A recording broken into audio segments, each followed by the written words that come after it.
शिवसेना कोणाची? हा प्रश्न फक्त उद्धव ठाकरे आणि एकनाथ शिंदे यांचाच नाही. हा प्रश्न आहे त्या लाखो शिवसैनिकांचा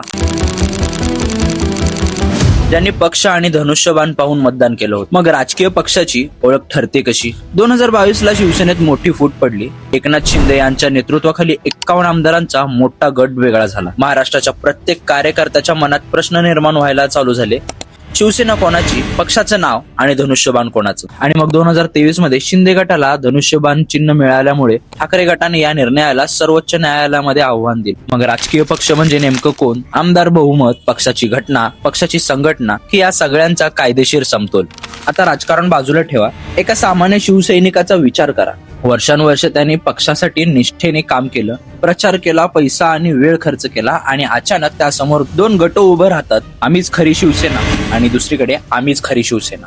मी ज्या पक्षासाठी नेमकं काम केलं तो पक्ष नेमका कोणाचा? या संपूर्ण प्रकरणात 3 महत्वाच्या गोष्टी आहेत. पहिली, आमदारांची संख्याबळ. दुसरा, पक्षाची संघटना आणि पक्षाची घटना. तिसरा, मतदारांचा जनादेश. ज्यांच्याकडे आमदार संख्याबळ जास्त आहे त्यांना बहुमत मिळू शकतं, पण त्यावरून पक्षाची ओळख नाही ठरू शकत. हाच तर कायदेशीर मोठा प्रश्न गेले 4 वर्ष चालू आहे. हा प्रश्न फक्त शिवसेना पुरत्या मर्यादित नाही, उद्या चालून कोणत्याही पक्षाची फूट पडू शकते. मग पक्षाचं नाव, चिन्ह आणि राजकीय ओळख कोणाकडे जाणार? आणि सर्वात महत्वाचं, मतदाराने ज्या पक्षाला विश्वास ठेवून आणि चिन्ह बघून मतदान केलेलं, शिवसेना कोणाची?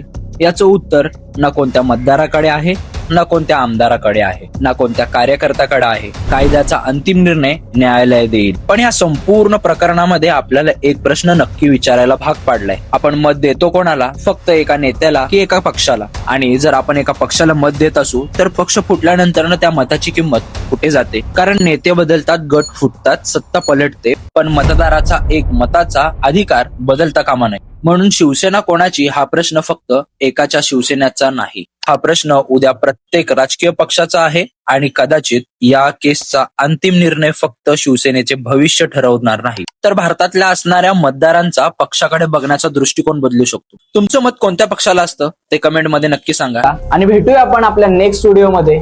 आणि आत्ताच आपल्या चॅनलला सबस्क्राईब करून ठेवा अशाच व्हिडिओसाठी.